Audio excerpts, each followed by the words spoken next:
Hello, hello, day 38 of the. Hello, hello, day 38 of the 365-day manifesting experiment.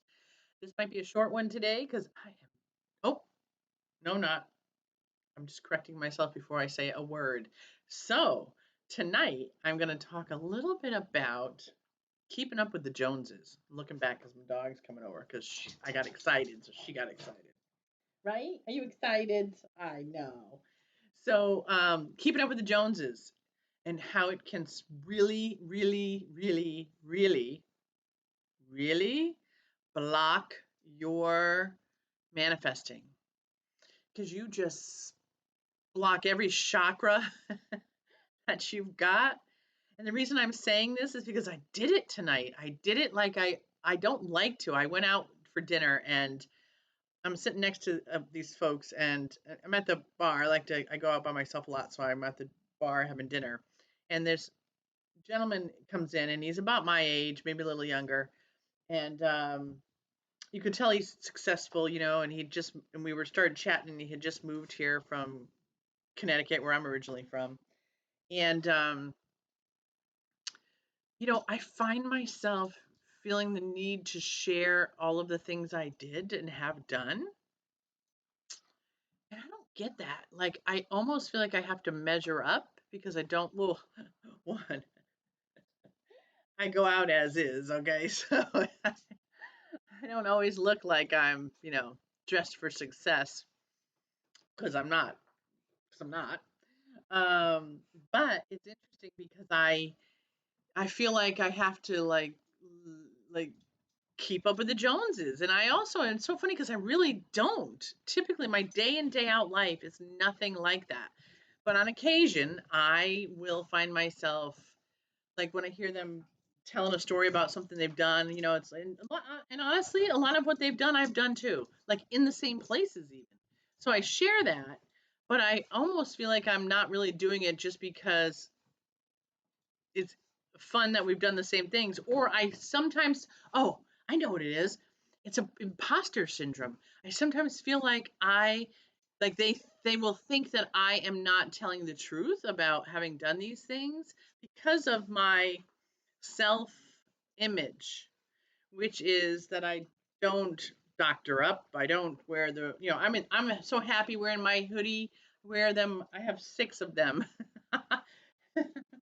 And I wear them all the time. And I don't wear makeup, and my hair cut is crappy and needs to be fixed. And um, but I don't know what that is, but I know that it blocks my manifestation huge. You cannot have the feeling of want, need, scarcity, one-upmanship, any of that stuff. Sorry, we're playing. Um, while you are manifesting, you have to clean out all that crap. The chakras got to get cleaned out. Everything's got to get cleaned out because you must feel good. You must be excited for other people and what they accomplish. And one of the things that I was going to revisit from the other day that I didn't revisit yesterday was area of focus on what I write myself on ourselves and not on others. Focusing on so this all blends together. Like guys, I've got to tell you, and I say guys generically, all right? I don't mean it in terms of men. I think it in terms of men and women and people who choose whatever they want to identify as. I don't care. Um, I don't care. So the whole piece of that though is that um, the universe is throwing at me. I'm manifesting, but it's a manifestation as a message, not a manifestation as a deserved. Like I don't know how to explain that, but the messages are intended for me to go, oh, yeah, I get it. Oh, yeah, I get it. Because I have I have heard it over and over again that no one really thinks about you as an individual as much as you think they do. And I always was like, that's true. But I always catch like people in my world around me that who evaluate things and compare things and get a little bit green with envy when they hear like somebody's got a, super duper big house, or they will talk about, oh, so and so's a millionaire. You know what I mean? And you're like, stop, because it doesn't bring you anything. You stunt your own millionaireship. So I think that that is where I get surprised by myself because I have a tendency, really, 85, 90% of the time, of not really caring about that kind of stuff. I like to have nice things. I got rid of everything.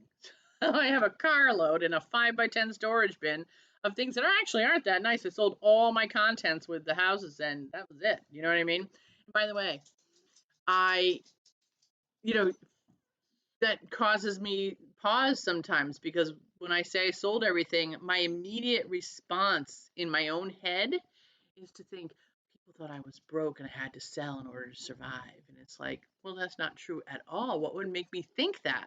So it's my own negative self talk that creates that. And I don't know about you. I mention this because I like to be as completely upfront and honest as I can be, because I think that we have to clean ourselves out in order to get what we want. And we can't pretend to be somebody that we are not.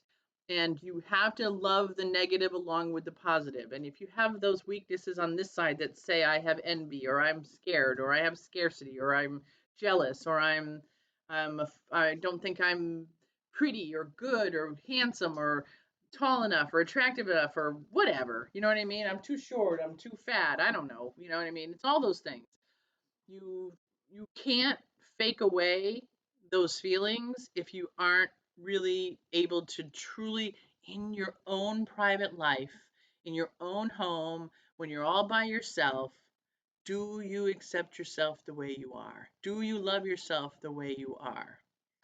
If you do not, what do you want to have? What do you really want to have? And how much do you focus on it every day in a gentle, kind, loving way to yourself? Truly loving and kind to yourself. Like, I came back from that doing this, oh yeah, I went here and I did that and I did that. I really did do all those things.